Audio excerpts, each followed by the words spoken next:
to join us. We're going to have a fabulous evening.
culture.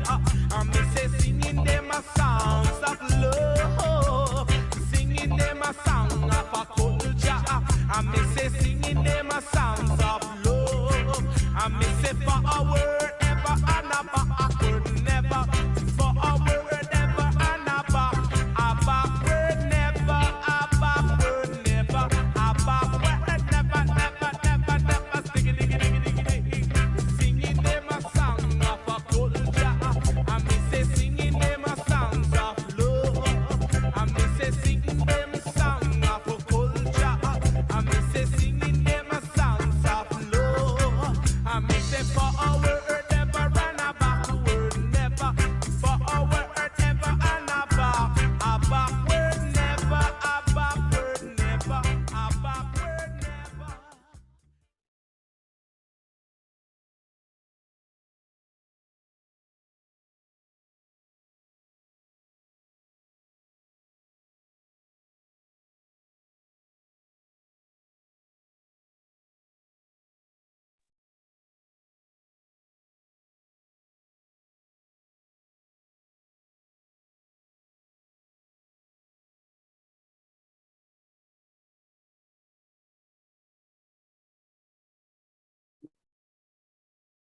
Hello again, participants. Hello and good night. And how are you? It's raining in some places.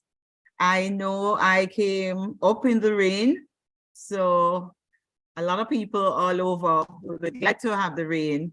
So let us just give thanks and praises for the rain and also to have you here with us. We're going to be having a very interesting and knowledgeable, learning, sharing evening. Before we start, I just want us to get into an atmosphere and just think about our loved ones here with us, those who are not here with us now, near and far.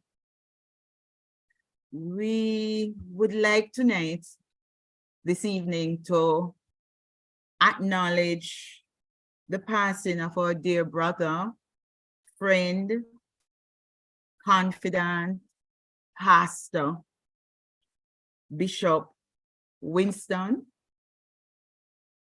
Bell.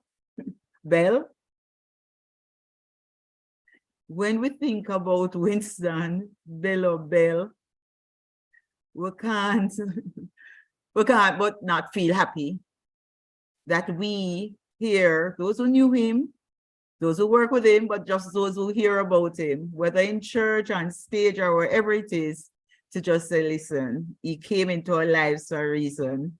He just brings laughter, sparkle, friendship. He was our teacher, our tutor. Everything I read, somebody said, boy, Bello did said this to me, or he took me aside and he said that, and so forth and so on. So we just want to, for ourselves, to just maybe just take a minute and to think about our loved ones, to just go into ourselves so that this evening we can receive the information that is prepared for us, and we know that everything is well and all good. And we thank you all for joining us.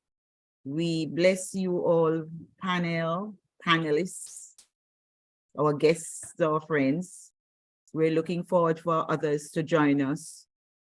But in everything, we have to put our foot forward.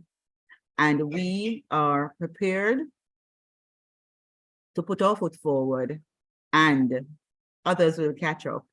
So it is really my joy and pleasure to do that now. So I am Audrey Budai, your moderator for the evening. And I would like to use this evening to do an overview of the Institute of Creative Training and Development. I will mention what the evening is going to look like in terms of our agenda. So I'll do the opening remarks.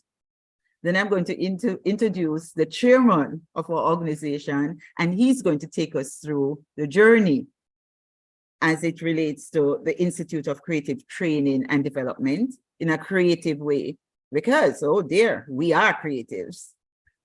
And then you will go through that, and then we will pick up from after his presentation, his comments, and so on. Then we will have the panel discussion. I will give you the topic. I'll talk about the topic as soon as I have finished my opening remarks. And then we do the question and answer comments and so on. And then we have closing. So that's what it's going to look like. We're going to be having some in-between conversations, and we'll take it from here. So we want to do it this way this evening because it's as if we are taking a new road and going on the journey, as our chairman will take us through. And I remember when I started to do the moderation for the group, it was when they were celebrating their first anniversary. So we want to use this period for us to reflect, but also jump forward as to where we're going. So that's what it's all about. So be happy, be good, and we're going to be having a great, great meeting. So my opening remarks is really to put things in context and to make sure that we have the history, because let me tell you, this is the legacy of the Institute of Creative Training and Development. We are pleased to introduce the Institute of Training and Development, which was formed in August of 2020. Pioneer directors, Kenneth, and we know him as Kenny, everybody call him Kenny Salmon. Your students call you Kenny Salmon too, call you Kenny. And Yasmin Salmon Russell of the ICTD, we call it, is aimed at building cultural awareness and enhancing the competencies and creativity of trainers in performing arts locally and globally. And a lot of conversation is going around in terms of that, because we all know it, but we know a number of persons are really encouraging the creative arts because there are so many different aspects of it. So ICTD definitely also offers training in personal development for individuals who wish to improve their delivery in oral presentation. I am signing up. One of their primary modality is online platforms. And that we had to do, especially during the COVID period, we all know. And the world, in terms of how the world was rapidly changing, and looking at the advantages of how we use this new application of information technologies. ICTD, recognizing the wealth of resource and talent in the creative industry locally. They are mindful of the need for continuous training and development in order to ensure the capacity of the trainers to maintain excellence locally and of our competitive advantage globally. We share the passion of the creative industries for promoting brand Jamaica. Since inception, the Institute has been hosting a series of virtual discussions on cultural, social, and political issues as a critical component of national initiatives intended to further national development. These presentations take the form of judicious combination of real virtual modalities. They are intended to achieve the following: honor the rich cultural heritage, traditions, of the vast majority of the Jamaican people. Demonstrate the practical applications of culture to national development issues. Facilitate deeper understanding of our culture. Engender discussions on issues of our tradition, which is what we are doing this evening and onwards. The Institute aims, therefore, to host discussions on a monthly basis, consistent with the main national celebrations or what is on the national agenda. The overarching focus is to contribute to the use of culture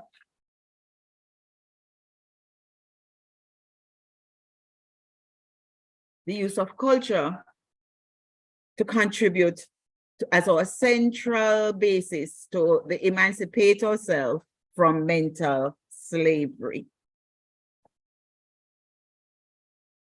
I would like at this time to go into introducing our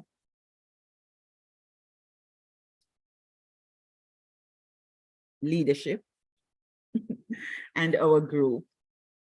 It's very important because many times we have persons who would have the dream, the goal to say, this is where we want to take Jamaica, this is where we want our young people to be, this is the platform, the space that we want to operate in, and persons do not step forward. So I want to really seriously, and when I go into the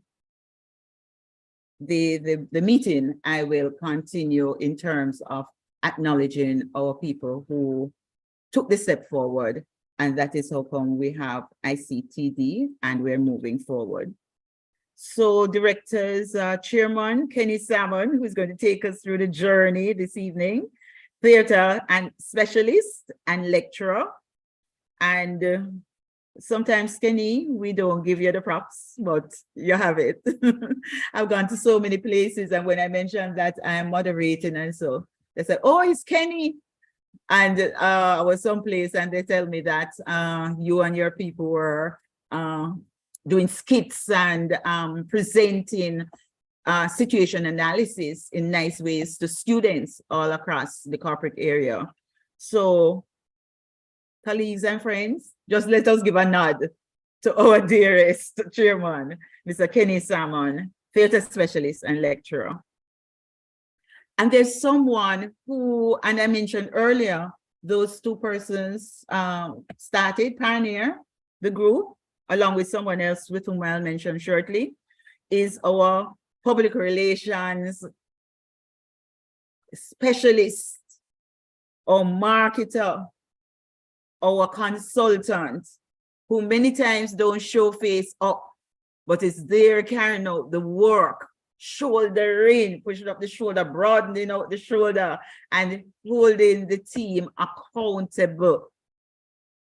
So, a creative herself in her own right, I want us to acknowledge and know that our two early directors, this I introduce to you Mrs. Yasmin Salmon Russell, PR and marketing consultants.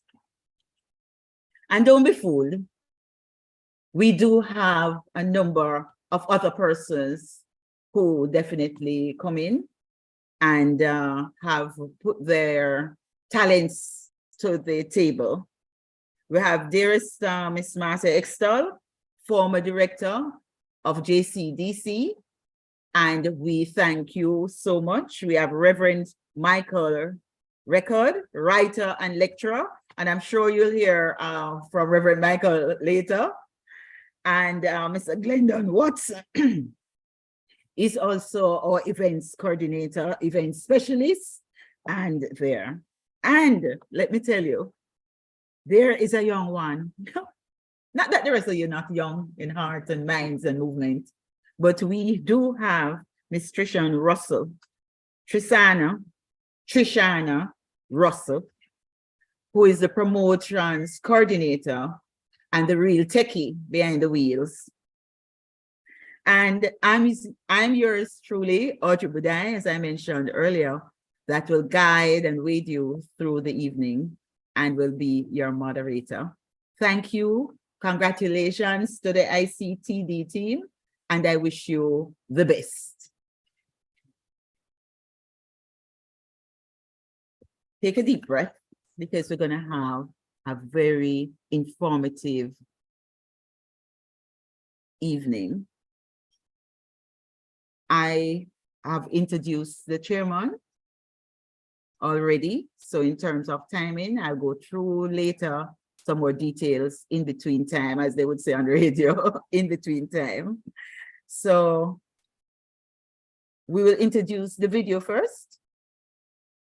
And the video is the journey and ICTD video presentation. So got a show now. Sit back and see how we see the journey through this medium. Thank you very much and wish you all a good evening. I will introduce and welcome our panelists in their own right as soon as we go along. Thank you very much. And I'll take my leave and open up for you.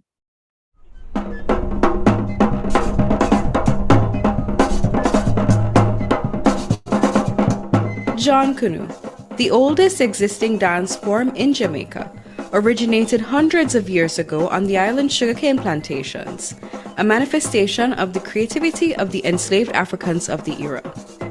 It was initially danced on the 3 holidays allowed them in the English-speaking Caribbean: Christmas Day, Boxing Day, and New Year's Day.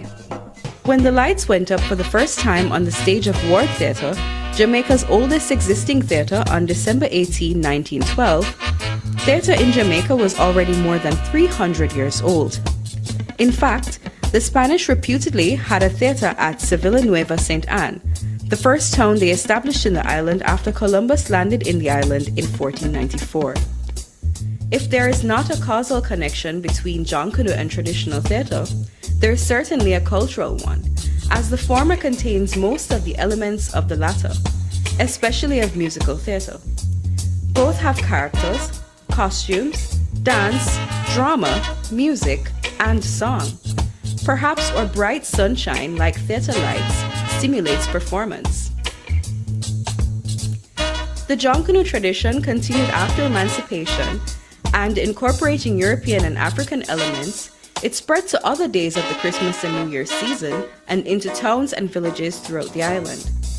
A typical group includes characters such as the king and queen, cowhead and horsehead, policeman, devil, belly woman, and pitchy-patchy. All wear extravagant, colorful costumes. Interest in the art form has ebbed and flowed over the centuries, taking an especially big dip after independence. But last year, the Institute of Creative Training and Development, ICTD, started working to re-establish the cultural form by creating new avenues for exposure.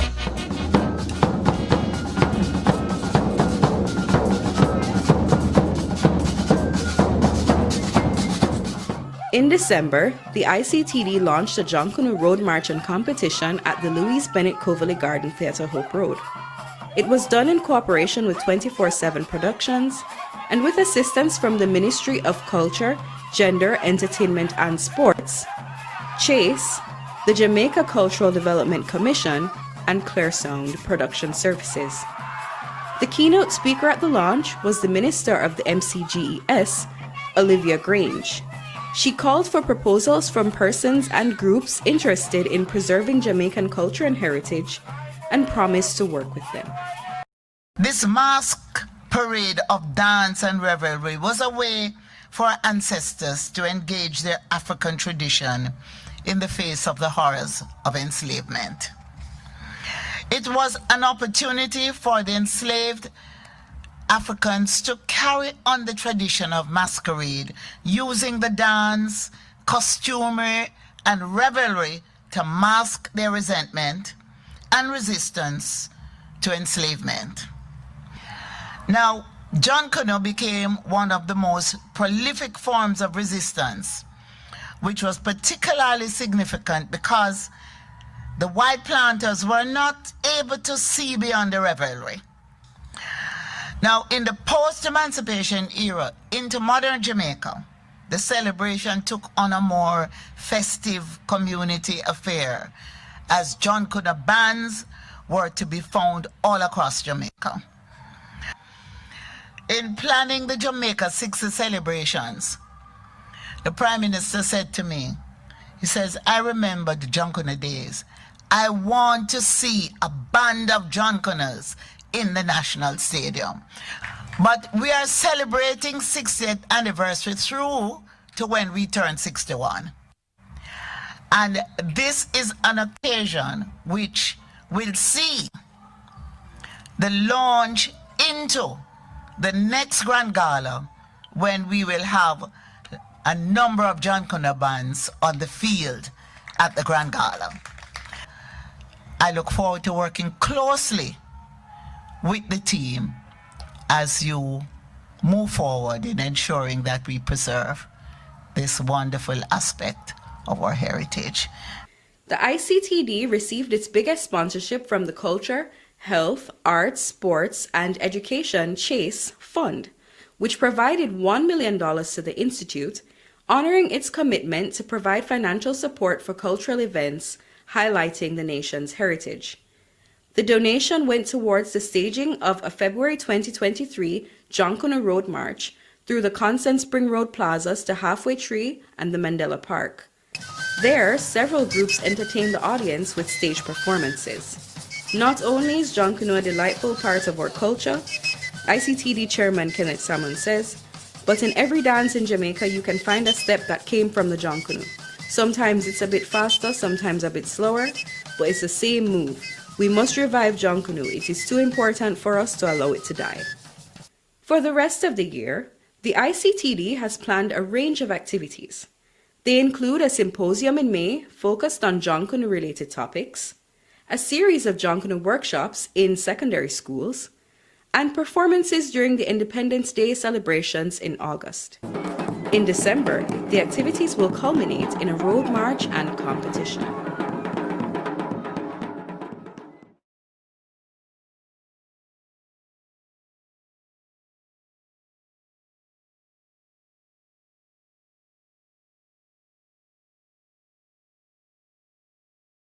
And now we'll have our chairman taking us now through some other aspects, the journey. Sir, over to you. Good evening. Good evening, everyone. Good evening. Good evening. Just want to welcome everyone. But firstly, I really want to wish a really big thank you to all those who have supported us and continue to do so. And I must mention a very special friend who was really in the early conception of this, Amina Blackwood Meeks, and I want to say thank you to her. I want to say a big thank you also to the JCDC, to the Ministry of Culture, and also, as I thank the Ministry of Culture, I want to thank the dynamic Minister of Culture, who has given us some serious support, and we have to say thanks for that. We must also thank the Excelsior Community College, Quindell Ferguson, because they have also given us some serious support. This has been a rocky road, and we are very committed to it, and we have weathered storms, and we continue to do so. I'll tell you that the common question that is fed to us consistently, why John Canoe?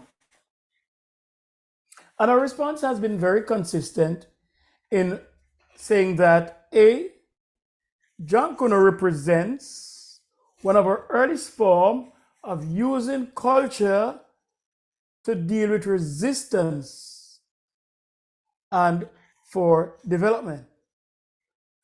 We also say to them that Jankono is the earliest dance form in Jamaica, and research has shown us in a very interesting way that every single dance culture that has developed, genre that has developed throughout Jamaica, is influenced or was impacted by Jankono, even the very dance hall. So that's interesting. We also want to preserve Jankono because it is a critical, a beautiful, and interesting cultural form in Jamaica. We have taken on that a challenge to preserve it, and we're getting support. We need a lot more support, but we will not divert from that challenge. Another question was asked, so what about other cultural forms? We are interested in all cultural forms, but at this particular moment, our focus is on the Jankono. And that is why we are going to be having a symposium in May, and then by August, we want to participate in the gala. And then later, we're going to be having a schools competition, and then the grand thing in December, which will be the grand road march and party. We are inviting and encouraging persons who are culturally aware, who want to see that preservation, to support our program, and whichever of the various programs I've just named you wish to support, it doesn't matter, but we're inviting you to come on board as we attempt to preserve this very beautiful, essential folk form in the Jamaican culture. I just want to end by saying another big thank you to all those who have given us support, all those who have been with us. And I'm really saying also, I'm happy that we were able to get a very illustrious panel for the discussion. And I anticipate that we're going to have a very exciting evening. Thank you very much.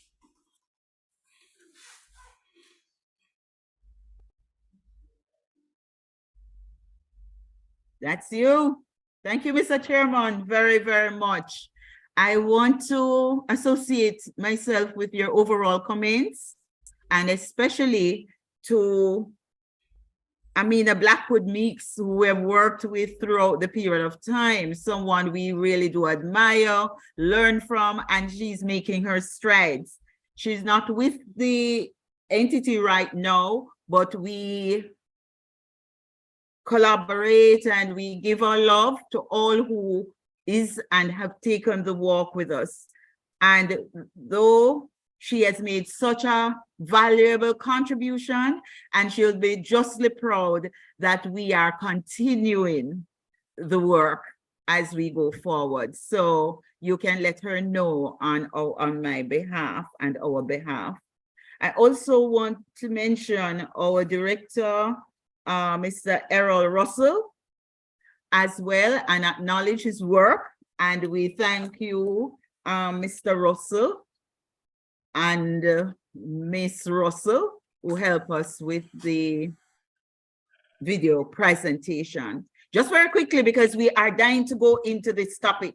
And let me tell you, every one of you panelists, we have set up this situation so much that we are not only going to leave it on this platform, but we will be sharing the information that you will impart to us to every social media and our own sections, platforms that we have, because we think it is just so important. So I'm not going to go through some other points that I have now, because we just dying to hear you and you are raring to go. So just for the record though, I would want to say that this lecture is focusing on the importance of engaging our communities and individuals in the healing process, where we talk about what happened and where we're coming from and where we want to go, and recognizing the diversity of experiences and perspectives within and across communities affected by slavery.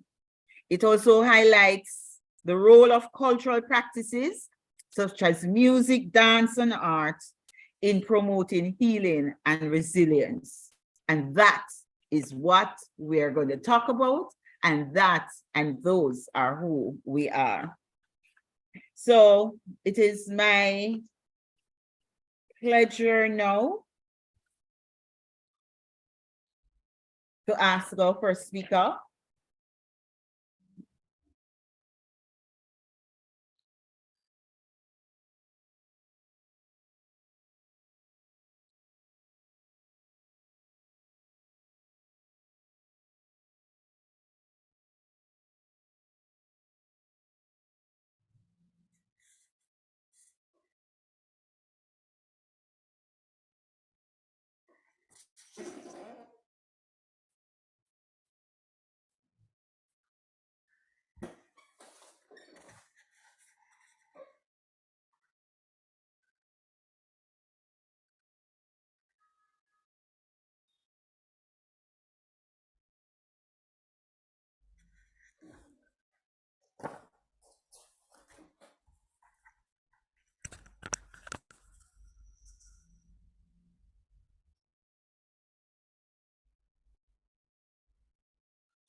We're going to ask you, Mr. Michael Holgate, my friend, spiritual partner, How they do? and all the things that you are Mhm. teaching me and have taught me, and will Wow. continue. So we're looking at the role of cultural practices, Mhm. such as music, dance, art, and storytelling in promoting the healing that I mentioned, Yes. and resilience, and the potential for our generation to pass down these practices to future generations, and how they can help to create the sense of continuity and connection across time. So it's a lot of words and so on, but I think what it is that we're trying to do is to have you talk about or give us some pointers as to the role of cultural practices. And that is what you do every day in terms Well, of through all the things, storytelling, dance, and all that you do, and how it can help to create the sense, though, of continuity and connection across time. We're going to be asking the panelists to give us what, like a 3 minutes or so, because you will come back and interact and build up on the points as we go forward. So No. the order of the panel would be 3 minutes, and then we go on and open up for everyone. So thank you so much for your patience. Okay, so I think that it's exceptionally important for us to pay homage to the traditional culture, not just because it is entertaining, not just because it is a part of identity and it reminds us of who we are, but also because on a spiritual level, there's something powerful and potent about us as Jamaicans in this era, dancing the dance that our forebears, our ancestors danced. There's something about their energy. There's a transference of energy that cannot be truncated by the passage of time. You know, the bodies pass away, transitions happen, people die, but the energy, we know that energy never dies. And if there's an energy in the dance that was danced 100 years ago, 150 years ago, and so on and so on and so forth, then that energy transference happens now. And so we get a chance to understand history from our own perspective. We understand things that there's a way in which we have to remember that so much was taken from us. But we have to remember that in the dance, there are lived memories. In the dance, there are things that cannot be spoken, but can be felt, can be understood, can be interpreted. And so I think that if we get our young people now to dance those dances, there are things that are transferred to them that they would not necessarily have got because they would not have heard it. because it was taken from us. So that's what's important to me. And I think that I was recently on a radio show that were talking about carnival and whether carnival is of Jamaica so much, or rather should there be dancehall, soca combination and so on. But this is our masked spectacle. This is our masked experience. This is in the same way that Trinidad had, their carnival. This is what we had, and it was discontinued, so to speak. So I'm very glad that ICTD is bringing it back, because we are righting a wrong, so to speak. And the bringing back of this thing is helping us to further understand ourselves and further recreate, reimagine who we are and who from who we could have been. So that is what is also extremely important to me.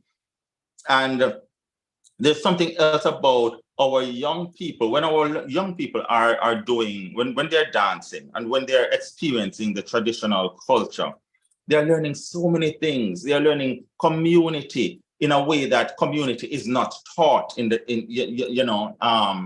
no. They're doing things that are promoting unity. You talk about in the video, the journey. The minister mentioned the Grand Gala, and other persons, I think Tenny spoke about the Grand Gala as well, and seeing the drunken through the hopefully in the parade. And that would be a very powerful thing as well, because through the dance, through the movement, and in that Grand Gala, we have seen that people from Tivoli and Jonestown and people from uptown, downtown, round town are dancing together, putting on a spectacle for Jamaica to remind Jamaicans of who we are. There's nothing more powerful than that. There's nothing more insightful of peaceful resolutions than that. Identity, civic pride, reminding us of who we are. So all of those things are exceptionally important, and all of that can come from the dance and our understanding of the dance culture, Jankono, and I think that is a very, very powerful thing.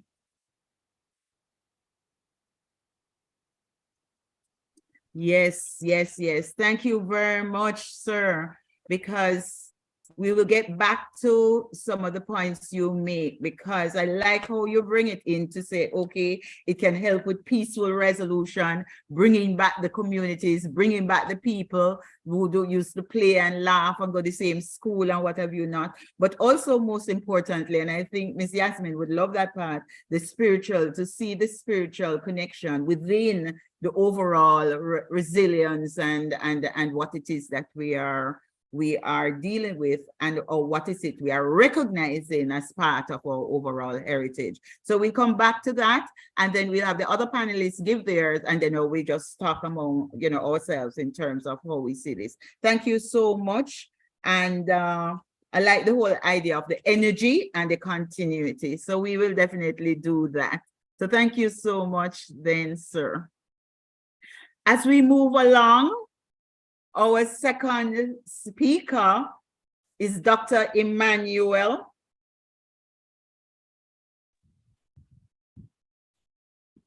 Good evening. It's Dr. Emmanuel.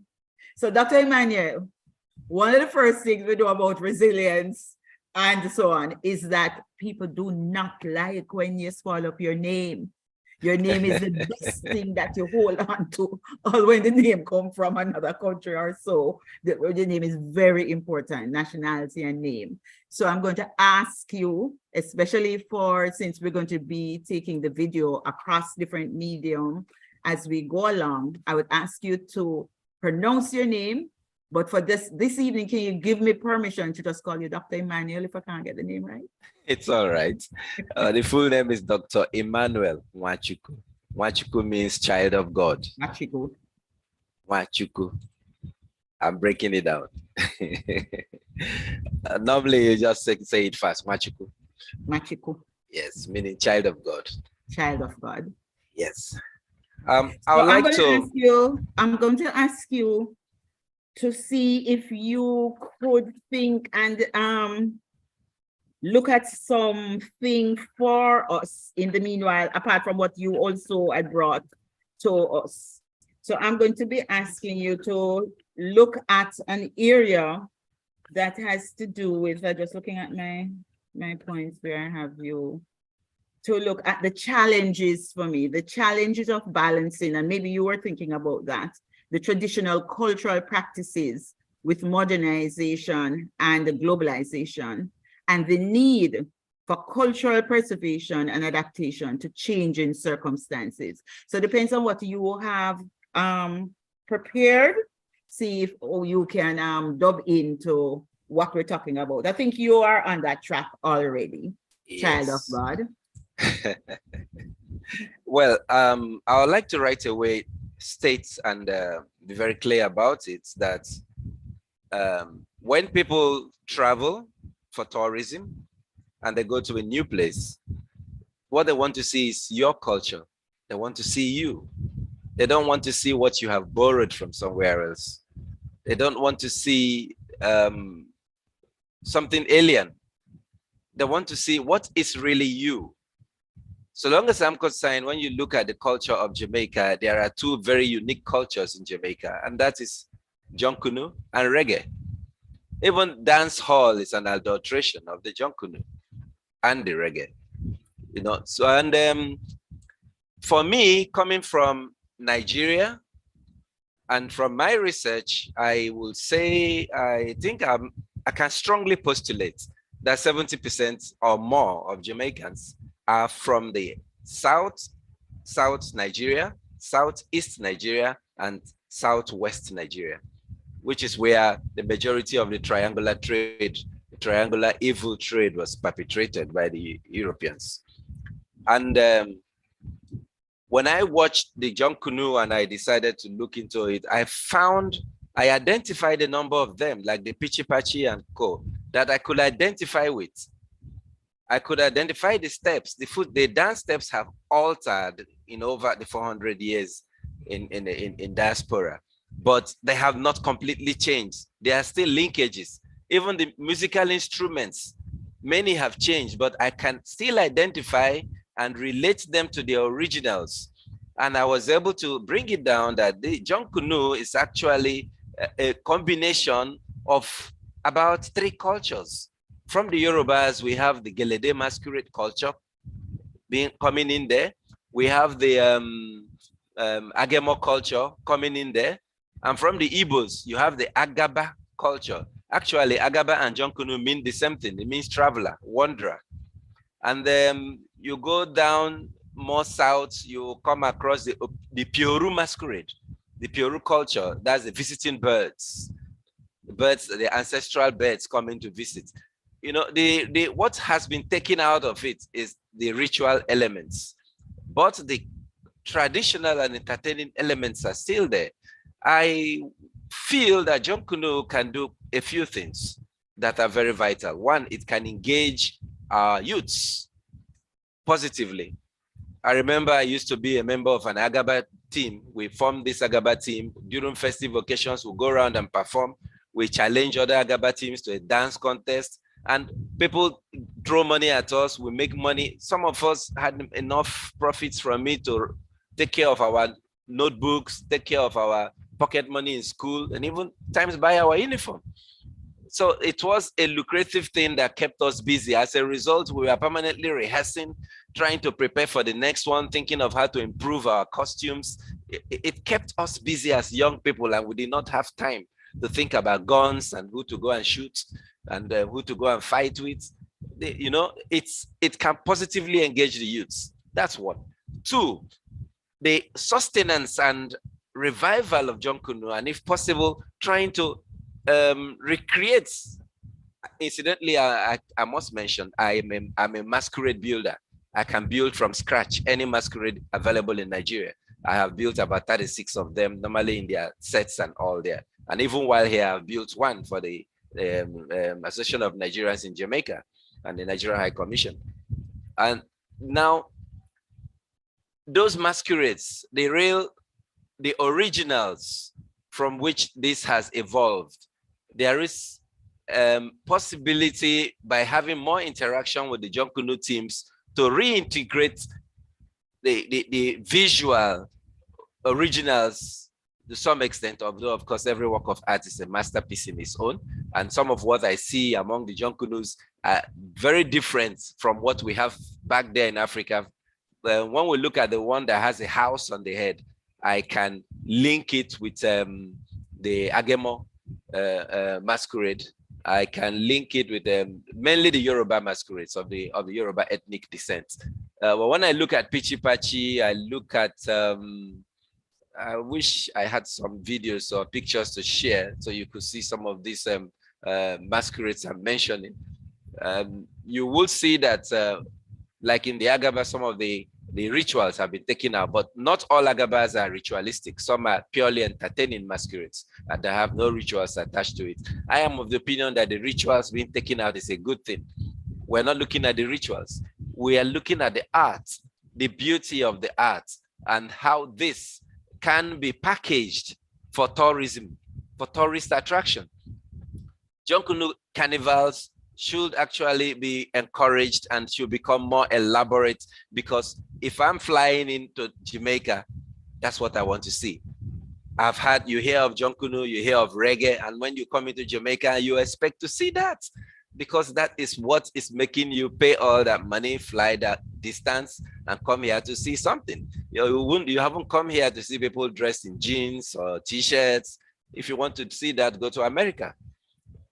So the Jonkunu culture creates a link. It creates a link that the African can identify with. And there is a strong desire in Africa, especially those of the Southern Nigerian and Southern Ghanaian extracts, to connect with people in Jamaica, because we recognize, and some of us have our own histories that tell us of those who were taken away from our ancestors and how they were taken away, and where we begin to realize that this is where they went. And that reconnect is desired strongly, and that's part of the reason why Jonkunu should not be allowed to die. Jonkunu must grow. Jonkunu is something that Jamaica can package and market, and it will keep the youths engaged. I think that is what I'll offer for now until later.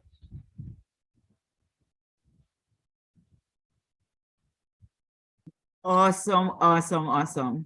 Definitely. Because a number of persons here also, they go on the ancestry, and you're totally correct. They have found out that, the links are definitely there. And the identity, we have a strong Nigerian relationship here in Jamaica. And we fully agree with you in terms of, and I'm sure our chairman and the team will love that. And Reverend Michael, one of our persons, they're always talking about just opening up. And when people come to Jamaica, what is it that they are looking for? And I'm glad that this group is leading the way along those lines.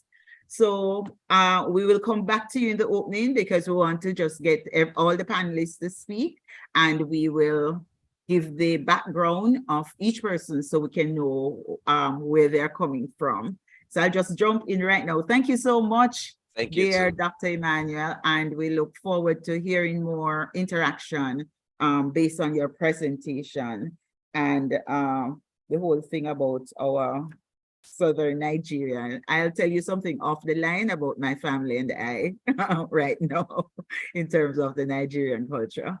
So thanks very much.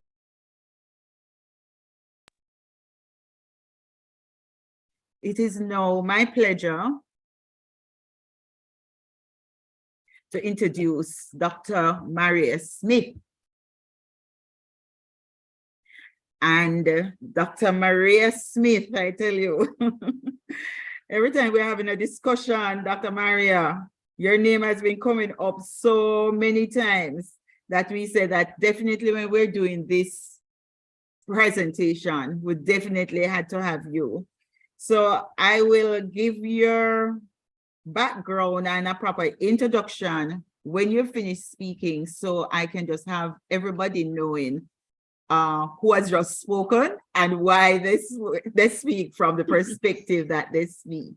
So what we had wanted to look at, Dr. Maria, and you can tell me if you are comfortable or you had brought something else. We were looking at something, but I can't find it on my thing now, about asking you about women and the role of women during a period of time. But also on my note paper, we wanted also to ask you, because we know that you're a big researcher, if you are going to say anything about the continued research and the documentation and how important it is of the practices and their effect on healing, recovery, as well as the need for investment in cultural education and training programs to support this and the next generation of cultural practitioners and leaders. But as I say, you, Dr. Maria, always reading, always documenting, always researching. So we give you the floor of your 3 minutes to go and give you 3-minute presentation. I'll come back, introduce everyone because we need it for the program. And we open up for questions, comments, query, even among you both, all the panelists, because you have come from different perspectives, although going along the same pathway. So, Dr. Maria Smith, yes, thanks. it's my pleasure. Good evening, everyone. I am a little bit floored because I had prepared something in a little different way, but I'll just come in. Just a minute. No, just a minute, Dr. Maria. You go in terms of what you had prepared. No, man, it's okay. Yes, please do. I will adjust. I've been listening and quite interesting. I wanted to look at John Connor and what makes that form sort of one that would definitely we could use as almost a model in terms of the transformative power of cultural practices for collective recovery. And I say that because John Connor was connected to communities. By the time they had left the estate, and even before, we had the peasantries, and John Connor was connected to the communities. And it was that space that gave the individual a chance, a voice. It was also that space that was that collective space that people could come together, the pooling, as some researchers put it, the individual. Then you have the community response coming together, different people pooling their information. And of course, this is how research, but the community developed. So the John Connor for me was really that form that truly embraced all the groups of people who came here. For example, I listened to my brother from Nigeria speak, but then when I look at the research, I see that we had Igbo, Papas, Huey, Bantu, Dahomey, just you name it. All of these groups, when you had the presentation in terms of the procession of the John Connor, the mask that they wore, and some of the costumes represented all of these groups. So what we have, maybe we could say that this John Connor was probably the first Pan-African group that we had here in Jamaica and possibly in the other Caribbean spaces, because all of these groups came together. So, and it published in order to give us something that was uniquely ours. And this is why maybe my brother said that some of the things didn't look similar or so on, but that is because we made this our own.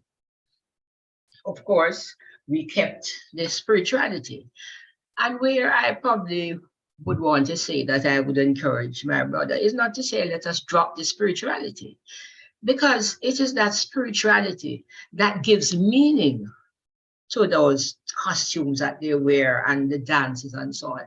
And I'm a Stuart Hall believer in that it is meaning that gives us our identity, not just the movement and the music. Yes, that is good in terms of our aesthetic sensibilities and so on. But I would like us, even though we have probably gone astray, to even while we are doing the reviving, to look back to see how it is we can make that spiritual connection going forward. Not just the niceness, the carnival jumping and the, so on. That is good too. I love that. But I would love to know that because it is also through that spirituality in a way that the healing comes, that brokenness. People who had lost their identity, their sense, their humanity, that healing comes a lot through that spiritual connection. Because I noticed that people leave from John Connor straight to reggae and dancehall, but I want to bring that bridge, that revivalism in, because Mayaism was probably first shown, came up in John Connor, but it was carried through by revivalism and is still a big healing force across the island, even if some of us don't want to admit it. So I am quite sold on the spirituality. And the mask, even in terms of the creating of these masks, maybe our brother and others could help us in linking these masks again to where they come from, instead of just probably, making them pretty and the designs. That's good for creativity, and we can have that too. But I would probably love to see the research. We look back at the mask and the representation, because in the literature tells us that all of these different masks from different countries were represented, and this is how we were able to tell, the roots of the people, the real roots of the people who are taking part. So for me, Junction is a creative space, a platform for ritualized performances, as well as artistic and theatrical expressions. This space was open to many different kinds of rituals, hence there was also a possibility of mixing traditions. It was a space that gave voice to the individual, own cultural traits, but most importantly, it provided a space for collecting, for all of those things to be sanctioned by the community. Therefore, recovery and empowerment is possible, because when the community come together and work together, good things are possible. And this is something that we need to foster as we go forward. I would like to stop there and for now. We thank you kindly and for your perspective. And I'm happy that we have this panel, because we're getting views and different aspects from how people are seeing it and where they think that we can go along this pathway. So pretty interesting. And I would like for the panelists to know, so thank you very much in terms of that.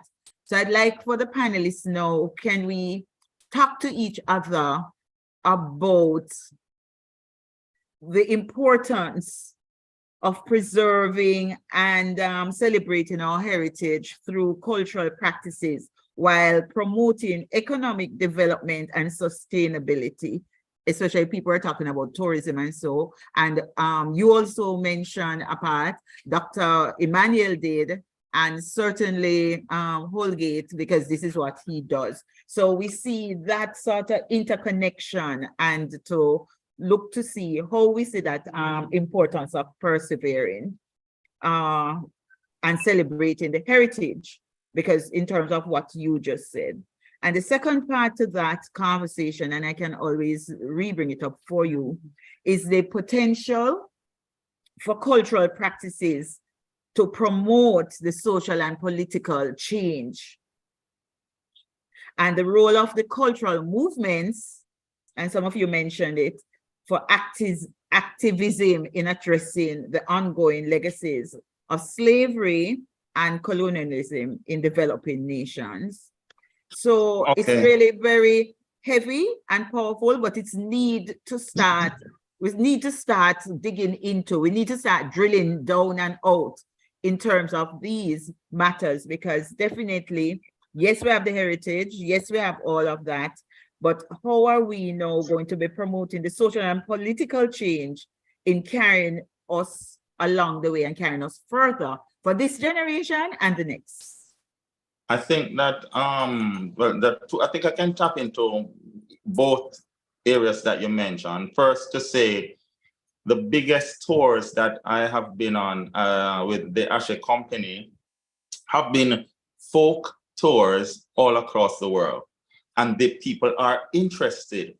So yes, reggae and dancehall are very popular, but so too is our folk culture. But it's just that most Jamaicans know about how much, how popular reggae is. But when when we go on those tours as Ashe, and we're traveling around the world and so on, we've been to France, we've been to Spain, we've been to Italy, we've been to Belgium, we've been to Mexico, and they love when they see different aspects of our folk culture or folk dances. They are hearing the drums, and it's different from, it's different from African drums. It's just something about our Caribbean music that is different, although it has a retention. This, when they see the belly, for example, because when we travel, we don't just do Jamaican. Sometimes we do, like a Trinidadian dance or so on. So we're carrying the Caribbean with us. So really, they love the belly, and the belly is a retention that fuses the African with the European and so on. So I think that it is extremely important economically and viable for us to invest in it as something that we can share with our with tourists, or we can tour with and get people to be excited about. I find as well that it's important to use the folk and traditional culture, use that culture. So we need to research it and use it to re-educate ourselves, because so much has been lost. The best way to remind ourselves is to do some research. And Dr. Smith has done a whole heap of research, and I'm glad to have her book, because when I'm ready to do some of my theatrical productions, I do a little bit of the research and I say, all right. And we have there's a production, I wonder if it's here, there's a production that I have, it's called Civil and the Bone Tribunal. And it, the revival is an important part of that production, because there is a journeyman who take them through this thing and take them back in time to revisit the ancestors who say, and all of those things are extremely important. And we will be surprised how interested the young people are in this, because they might watch Harry Potter, they might read Harry Potter, watch Harry Potter, they might watch so many different things out there that are European ancestral retentions, if you want to call it that. Ours are just as interesting. In fact, I would say much more interesting, much more exciting. Look at what happened to the world with the whole Wakandization of the world with Black Panther, and that is a take of a story, and it was so exciting. Some of the real things that the history of our people are much more exciting than Black Panther, and it's just for us to share it on the stage, on the screen, through the music. Look at how Afrobeat is taking over, because there are retentions and there are things that are exciting about that for the world to see. And us as Jamaicans, as Caribbean people, We need to tap into that. We need to utilize it to share with our people. We need to utilize it to empower our people. We need to utilize it to make money for our people because the world is interested in it. And so we must be invested in it. Yes. Oh, thank you so much. Wow.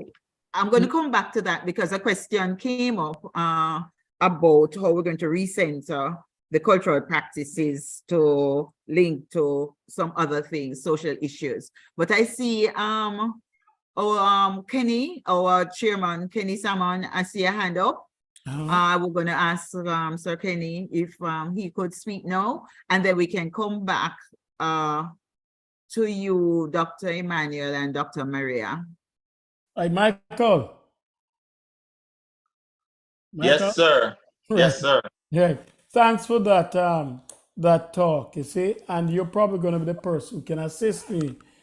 A critical thing is the monetization, which people like you and I don't always love to talk about. And I think the minister mentioned it. And when we did our research, if you want to call it a research, with the practitioners of the Jankuno, they looked at three things. They looked at a spiritual satisfaction, they looked at exposure, and they looked at economics. And they ranked economics first. And therefore, it takes cash to care. It takes cash to care. Which was a little bit surprising for us, but we understand it. We understand it. I think Kenny also, sorry to just cut you, but I think this spiritual is a given. It is there. And so what is not there is the economics. And so the economics has to be their focus, because whether they focus on it or don't focus on it, the spiritual will be there. That social that social thing will be there as well. I think you're right, that you usually focus on what is missing. Yeah. Right? Yeah. And that's going to be a major challenge that we're facing. We have some ideas about the tourism, the hotels. We have ideas about the people who do marketing, so major companies utilizing it. But that's a major challenge. I think Kenny also, that we might be thinking a little too small if we're thinking about the hotel. So yes, the hotels, yes, I'm not saying that's a small idea, but I'm saying we should be thinking along the lines of creating touring routes through the Caribbean and to the rest of the world. Some of those folk festivals, I've been to folk festival, Billingham Folk Festival, Folkmoot USA, the Festival de Pyrenees, Festival de Cougan. There's so many festivals all over the world which would benefit from having these groups or troops create packages that tour during the summer or tour during the winter or tour during different spaces and time. As far as Stingray, they can tour. As far as Australia, they can go tour. What does our Junction look like in comparison to some of those things that the Aborigines are doing in Australia? There's so many things that are possible, but we just need some visionaries to sit down and pen it out, get the sponsorship. So I think that's the lines on which you are talking now, Kenny, where Mikey, you want that. Michael, you notice that I addressed my question to the visionary who is able to. Thanks. You also need to address it to the monetary. No, I know. We need some economists who are invested in this thing. We can't keep talking to each other, because me, you, and Chukwo, Maria, and Audrey, we know, and Marcia, we know, and we want the same things. We need to interest some people who are economists. We need to interest some people who are financiers. We need to interest some people who are and find a way. So and that is what your Junction people are telling you, Yeah. We need to find a way to get to them and then get them on the train. Because all of you just are on the train, but I cannot reach into my pocket and put on and give out enough money to make a tour happen. I know enough to know that the tour would be successful. I know enough to know that there's excitement in the world for our culture, but I do not have the kind of financial resources where I can just call up somebody and say, hey, Johnny, I need $1 million US because we're doing this tour route for these 5 Jamaican companies and they're gonna go around the world and we're gonna do that type of stuff. That is the kind of thing that we need right now. And so maybe we can talk to Minister Grange about that, because fear. Her charisma is large and her energy, she can, rope people in. But I think we probably need to bring something to the ministry along those lines. I'm glad you called her name, Michael, because she said explicitly that is one of her interests, the monetization of these folk cultures. So yes. Good. Just to say something that I like how we have lifted the whole idea, because I think this is what Kenny and the group have been thinking.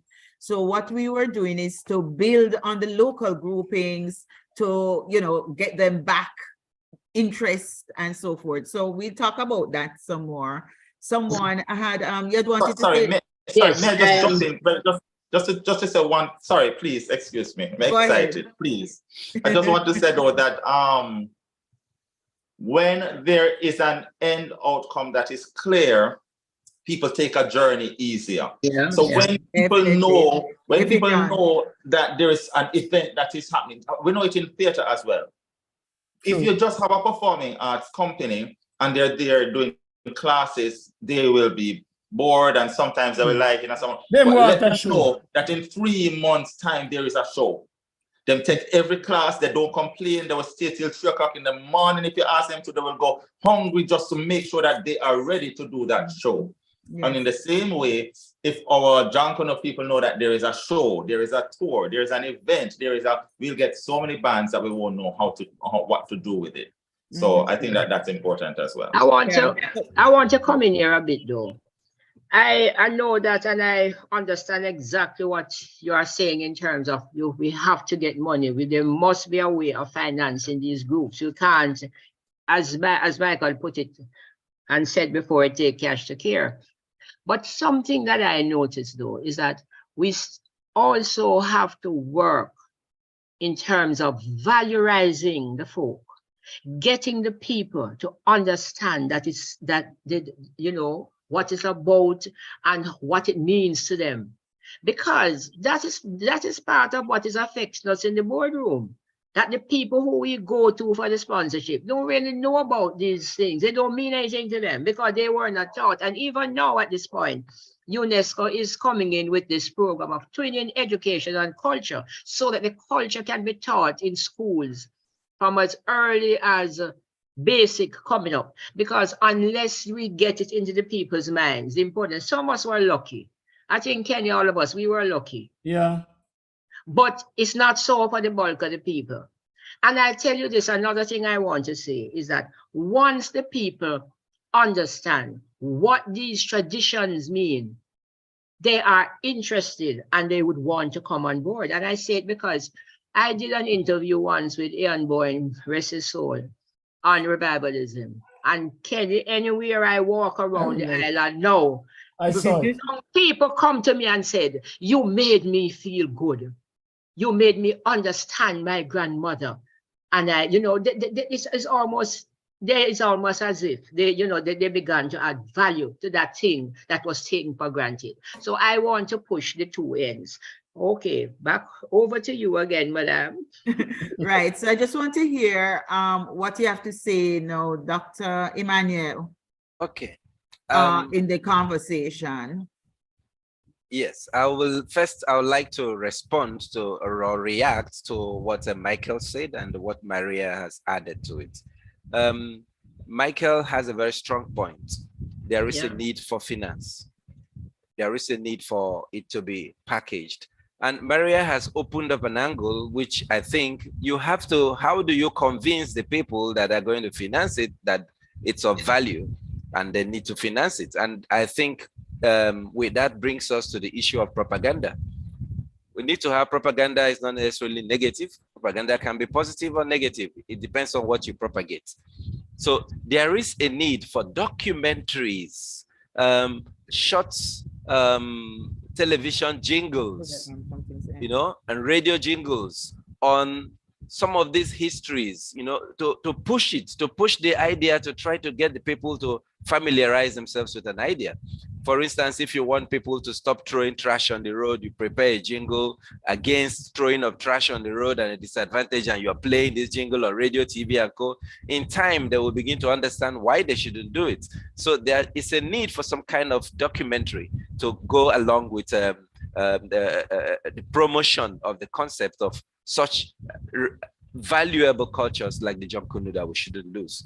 Now, that said, I would like to go back a little to respond to what I see as a misunderstanding of my earlier presentation by Maria.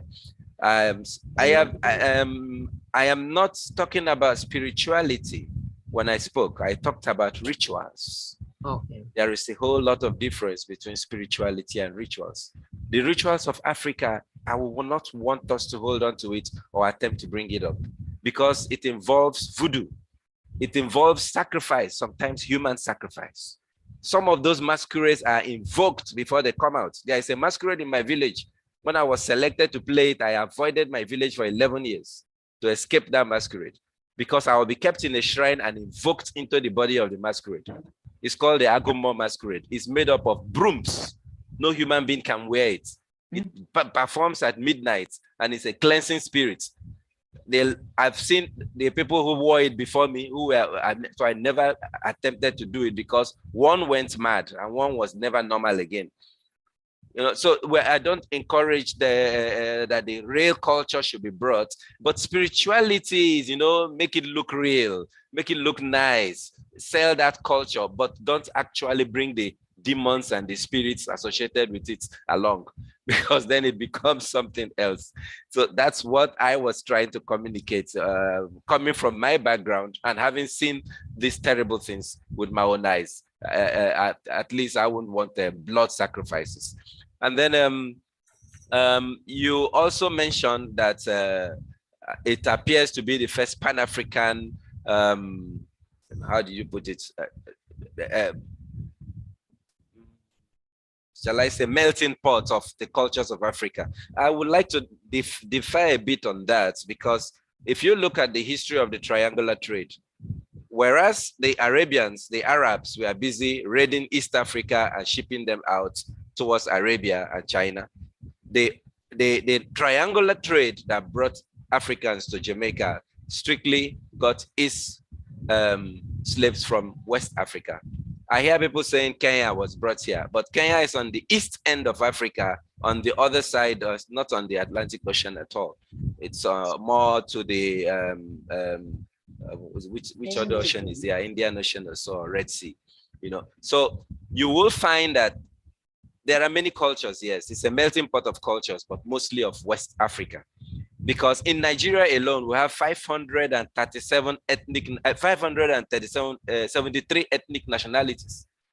Down south, as little as River State, which you'll find 26 ethnic nationalities, different languages. They don't even understand good morning of each other. That's why we have Pidgin English for communication. And their cultures are different. Their masquerades and performances are also very different. So you can imagine that wealth of cultures. For instance, here, when I see some Jamaicans, some will come to me and say, what do I look like? I'll tell you from your physique, I'll place you as Efik, I'll place you as Ibibio, I'll place you as, you can actually see that some of those traits are still remaining, you know, physically, mentally, and of course, in the culture that the Jonkunu represents, there are just one area alone, just River State. You have 26 tribes. That's 26 different cultures. And many of African cultures look alike. For instance, you could see a culture like my own culture, the Item culture in Abia State. If you see us perform, you might think we are coming from South Africa, but we don't know anything about the Zulus.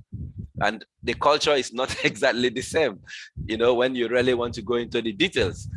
No, so I think the major thing we need to do is bring in those who would want to invest in Jonkunu.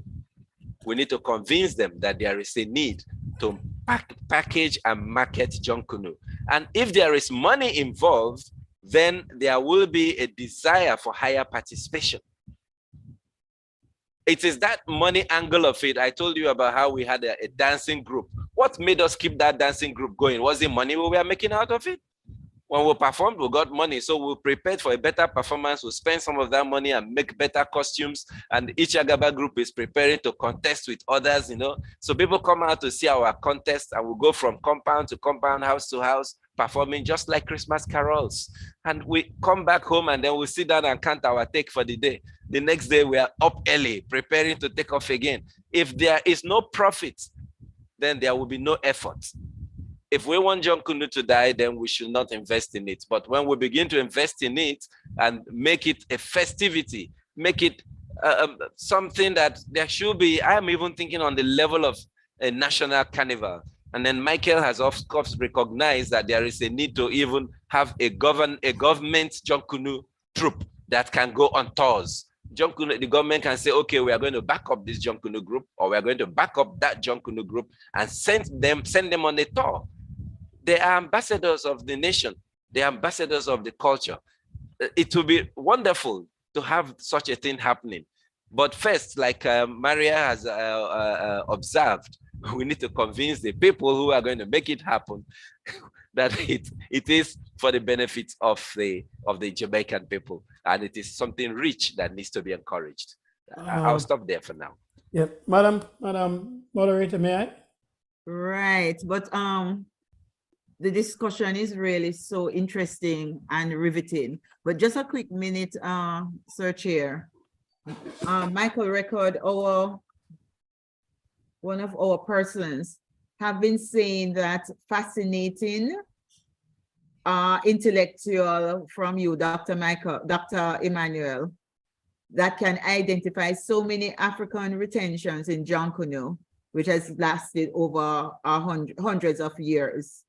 Also, he was saying that our dance created here is an affirmation of self-esteem and self-importance. And in terms of what Michael and Dr. Maria was saying, he said that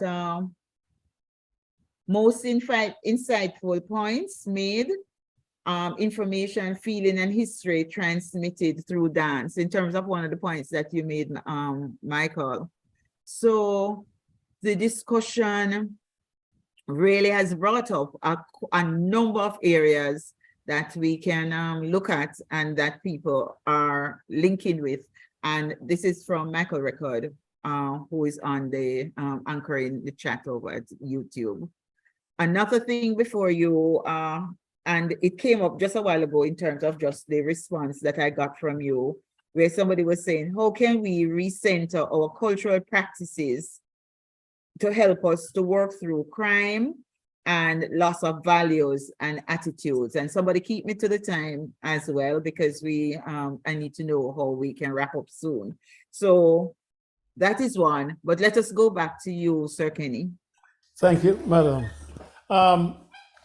When Dr. Emmanuel raised the point of the kind of Jonkunu that exists and the kind of possibility for the kind of activities, I came across that when Yasmin and I began to decide if we're going to approach this thing.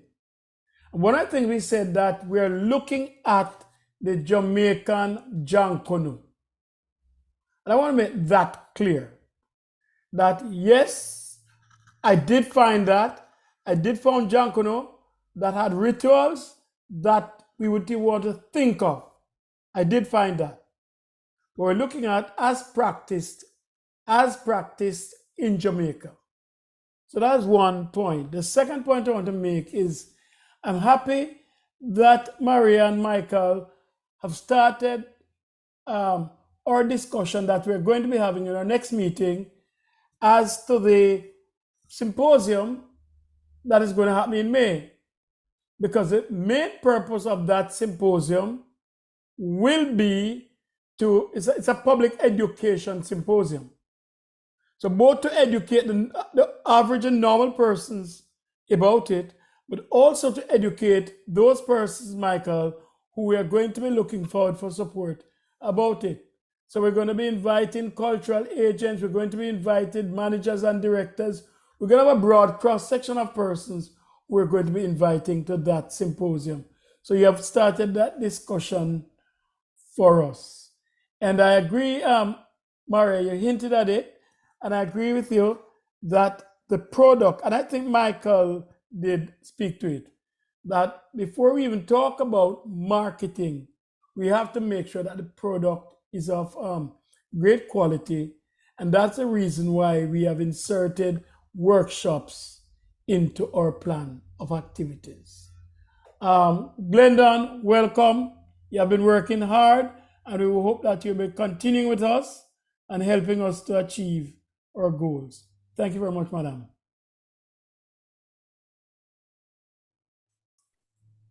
Excellent, excellent. So we can give no technical advisors. What is the time? Do we go for a wrap up now, or any other final comment? Any? We've been taking notes and we are taping, and I really do find that the discussion has really taken us down the road in terms of what is a vision that yourself and Yasmin and so have had in taking this to another level. As a matter of fact, this panel has been just so has lifted the thing to another level, although we know that this was the goal and this was your vision. So we will calibrate internally and see how quickly we can bring this grouping together to take the different segments forward, because it's not mutually exclusive. All of the comments are exclusive and can carry down exactly where we want to go. So that is of great importance, great importance. So we've come to an end of a very enlightening and instructive and important, and it just jumped over a couple of point of order, Madam Chair, Madam Moderator. Yes. May I recommend that, particularly from the panelists and others, I think we have another 7 or 8 minutes, that can we ask them before you wrap to give their final summary point, please? Yes. I was going to do that, sir. I was going to do that first, sir. But I just want to score that this is something that we will be following up with each of them as we go forward. And I wanted also to use this time to say thank you very much to Chase, who I've heard you have mentioned. We saw on the clips and when we were on the road and all that we would have done in terms of what you said in your journey. We really want to give thanks to Chase Funds, because they believe in the goals, they believed in the vision, and have really supported in what you have done thus far. And this conversation let you know that you do need people like Chase to believe in what it is and know where we're going. So I just wanted to do those two things, and we will wrap up afterwards. You're totally correct. If we could have a couple of things, and I like how we went tonight, where the panelists could talk, interact, and definitely Michael was on YouTube. He's not on Zoom, so he can't talk now, but if he has any message that he would want to send, that we can bring into that final grouping. I do not know if Marcia is still on, and with you, Sir Glendon, thank you for coming. If you have any comments, just know in terms of what you would have heard before and what you'd like to put in the conversation as we move. So Glendon, you want to speak first, and then we ask the panel to give us a little wrap-up word, and I'll do the thank you. No, I don't have anything much to add to what has already been said, you know. I was difficulty coming on, so I was watching it from my phone and YouTube earlier on. So I just joined on the computer now. But very interesting. And I'm enthused and I'm more mobilized to move forward. Thanks to the panelists for their input. Thank you very much, sir. Okay. The head of Edna Manley School of Drama has asked us to apologize for his absence. He really wanted to be here but had prior commitment, and he has asked that we extend the video or whatever of this because he thinks his students will benefit greatly from this discussion. Yeah. So we'll do so. We'll ask Yasmin and her team to ensure that they get a copy so they can use it in that way. Thank you. Noted, with love. Okay, so we'll start with Dr. Maria first. Any last words? Not last words, but just final word for this panel discussion as we go forward, and what is your recommendation, thinking, and just a comment in closing, your closing remarks. Just want to congratulate you all in the hard work, especially my friend Kenny, who we used to share office at one time. But and to say that I think the panel, the discussions were good, and that always remember there are two sides of the coin for me in this. In that while the funding is a must if we are to do some things, but while we go for the excitement and the push, that we always have to remember to hold the bottom in terms of the meaning, and that those things that really gave us, you know, that Jamaican edge. Excellent. Yes, we have to. So it's two sides of a coin. But congratulations for a good put together. Yes, Mr. Watson. Greetings. But thank you so much. And as we say, it's not mutually exclusive, because we're going to be having the conversation in schools, putting it in the culture, and so on. So that aspect won't be left out, Dr. Maria. It's the different tracks that we are on, and it's really so good that this is the way that we thought that we should lead along that pathway. Let me hear from you, Dr. Emmanuel.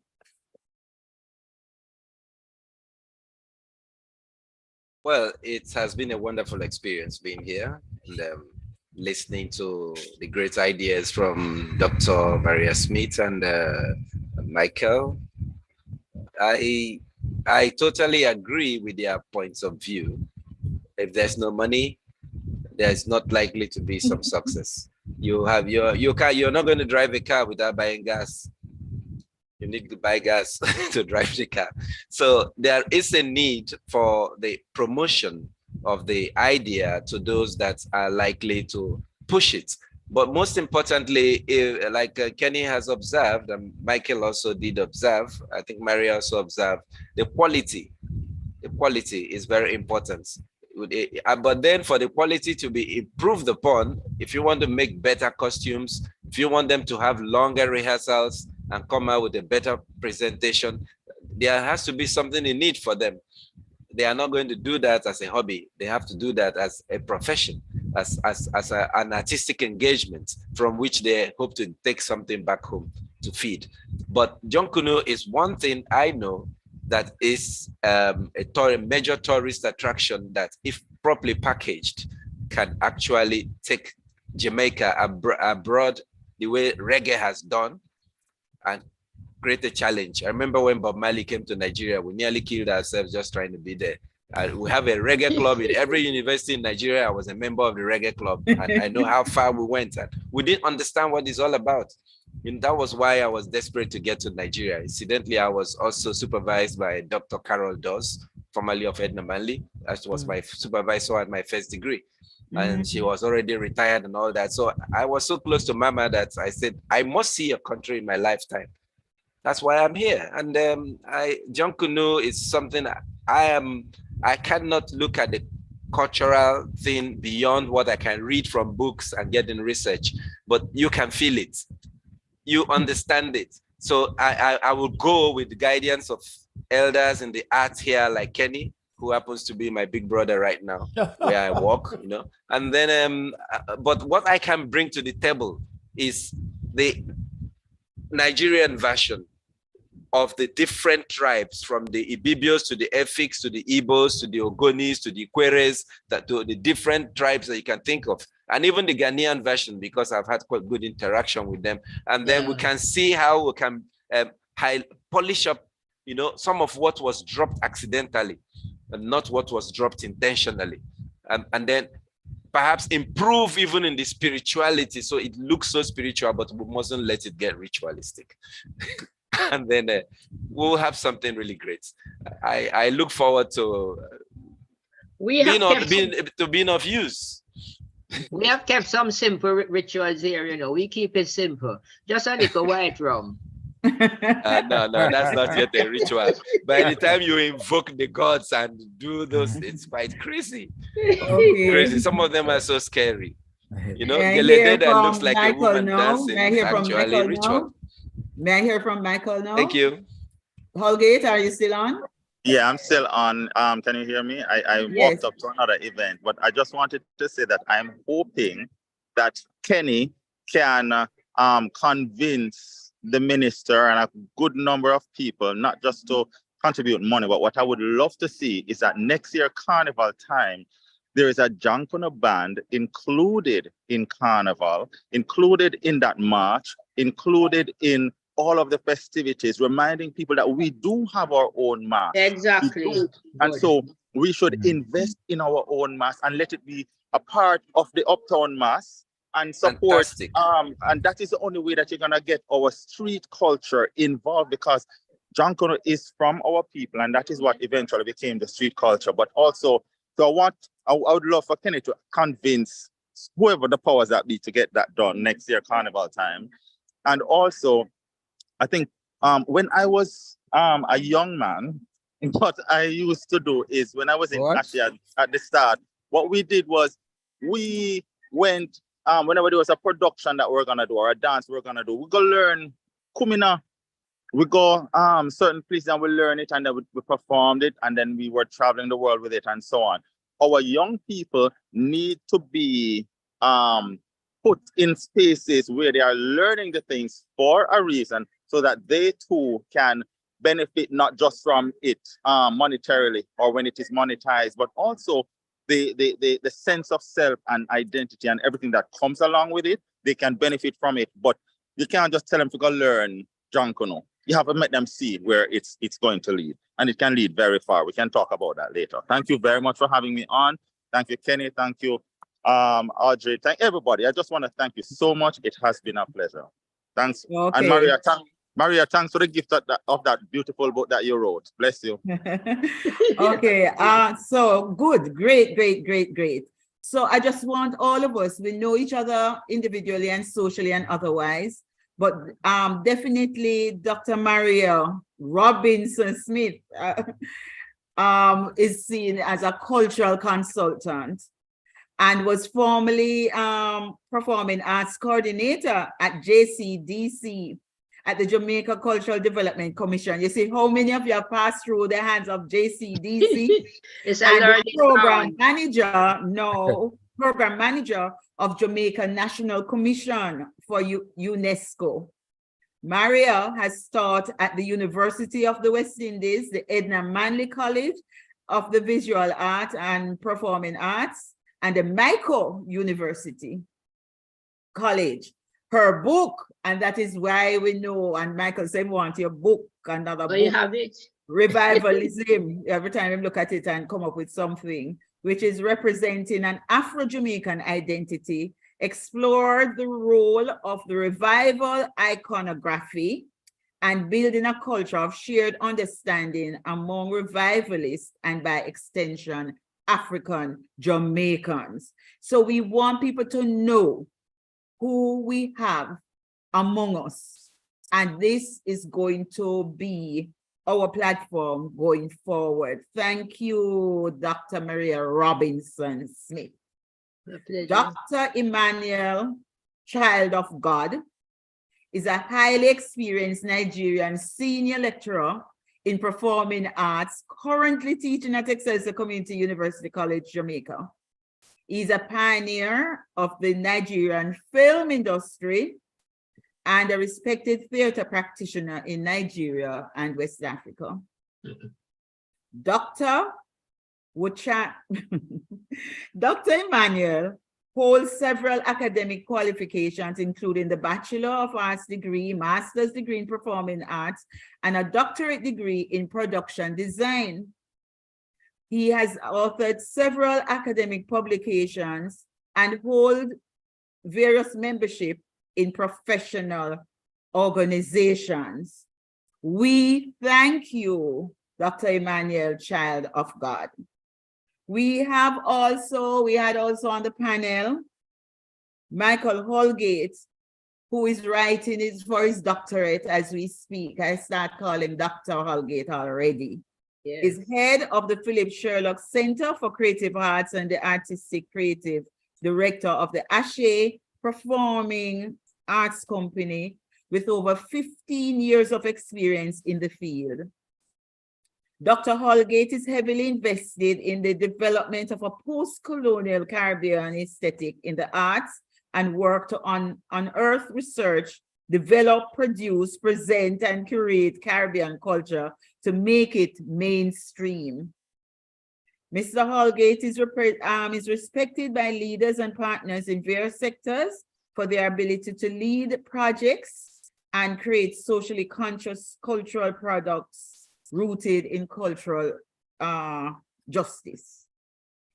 He has experience as a lecturer, author, workshop facilitator, choreographer, and actor with specialties in musical theater, Caribbean folk and traditional dance, edutainment, creative directing, and storytelling.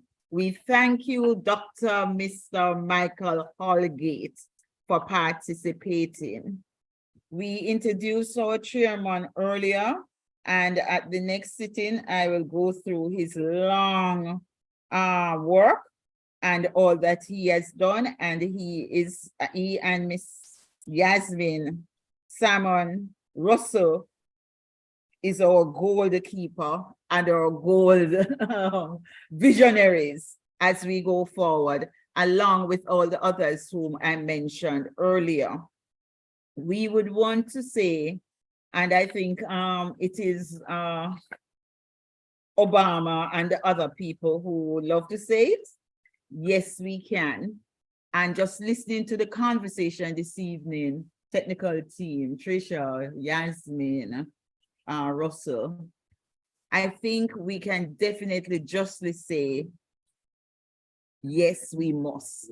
We cannot allow this legacy throughout the wider thing, but the junk on the thing that we talk about tonight, but the wider, as you know, in terms of what our entity would like to deal with in the overall Jamaica and the world now that we have pushed it. So we just want to thank everyone, 24/7 Productions, who did the video, and that is what is going to carry us, and we're going to deal with the YouTube channel as well, Ms. Trish, and everybody. Technical team, the support, ideas. We may not see a lot of people on the line, but people had called and so on. We're going to push. Yes, we must. One step before the other, and we are going to do it. So in closing, I just want to remind you to share your YouTube link and post it and do some posts in the chat and push, link and put, because that is how it is. The amount of people who have how many TikTok hits and what hits and so on, that is how they do it. And we have a product, we have a mission, and yes, we must. Want to thank everybody online and those who are otherwise engaged. We will share it because the message is important. Thank you all. Thank you very Good much. night. And Very I'm nice. very excited about the possibilities going forward. Okay. Right. Night. Thanks. Good night. We have the video to play you out, so if you want to stay and chat with us. John Canoe, the oldest existing dance form in Jamaica, originated hundreds of years ago on the island's sugarcane plantations, a manifestation of the creativity of the enslaved Africans of the era. It was initially danced on the 3 holidays allowed them in the English-speaking Caribbean: Christmas Day, Boxing Day, and New Year's Day. When the lights went up for the first time on the stage of Ward Theatre, Jamaica's oldest existing theatre, on December 18, 1912, theatre in Jamaica was already more than 300 years old. In fact, the Spanish reputedly had a theatre at Sevilla Nueva St. Anne, the first town they established in the island after Columbus landed in the island in 1494. If there is not a causal connection between John Canoe and traditional theatre, there is certainly a cultural one, as the former contains most of the elements of the latter, especially of musical theatre. Both have characters, costumes, dance, drama, music, and song. Perhaps or bright sunshine like theatre lights stimulates performance.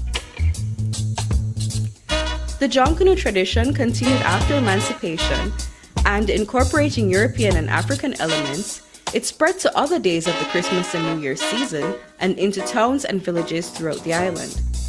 A typical group includes characters such as the King and Queen, Cowhead and Horsehead, Policeman, Devil, Belly Woman, and Pitchy Patchy.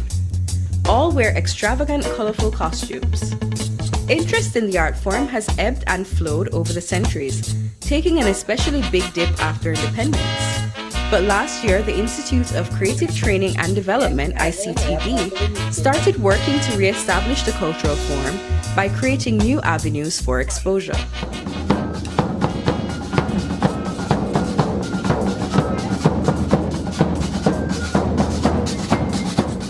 In December, the ICTD launched a John Canoe Road March and competition at the Louise Bennett Coverley Garden Theatre, Hope Road.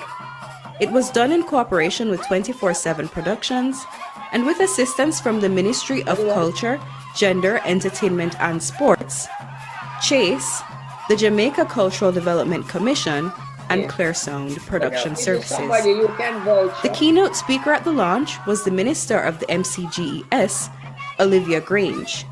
She called for proposals from persons and groups interested in preserving Jamaican culture and heritage and promised to work with them. This mask parade of dance and revelry was a way for our ancestors to engage their African tradition in the face of the horrors of enslavement. It was an opportunity for the enslaved Africans to carry on the tradition of masquerade, using the dance, costumery, and revelry to mask their resentment and resistance to enslavement. Now, John Canoe became one of the most prolific forms of resistance, which was particularly significant because the white planters were not able to see beyond the revelry. Now, in the post-emancipation era into modern Jamaica, the celebration took on a more festive community affair, as John Canoe bands were to be found all across Jamaica. In planning the Jamaica 60 celebrations, the Prime Minister said to me, he says, I remember the John Canoe days. I want to see a band of John Canoes in the National Stadium. But we are celebrating 60th anniversary through to when we turn 61. And this is an occasion which will see the launch into the next Grand Gala, when we will have a number of John Canoe bands on the field at the Grand Gala. I look forward to working closely with the team as you move forward in ensuring that we preserve this wonderful aspect of our heritage. The ICTD received its biggest sponsorship from the Culture, Health, Arts, Sports, and Education Chase Fund, which provided $1 million to the Institute, honoring its commitment to provide financial support for cultural events highlighting the nation's heritage. The donation went towards the staging of a February 2023 Junkanoo Road March through the Consent Spring Road plazas to Halfway Tree and the Mandela Park. There, several groups entertained the audience with stage performances. Not only is Junkanoo a delightful part of our culture, ICTD Chairman Kenneth Salmon says, but in every dance in Jamaica you can find a step that came from the Junkanoo. Sometimes it's a bit faster, sometimes a bit slower, but it's the same move. We must revive Junkanoo. It is too important for us to allow it to die. For the rest of the year, the ICTD has planned a range of activities. They include a symposium in May focused on Junkanoo-related topics, a series of Junkanoo workshops in secondary schools, and performances during the Independence Day celebrations in August. In December, the activities will culminate in a road march and competition.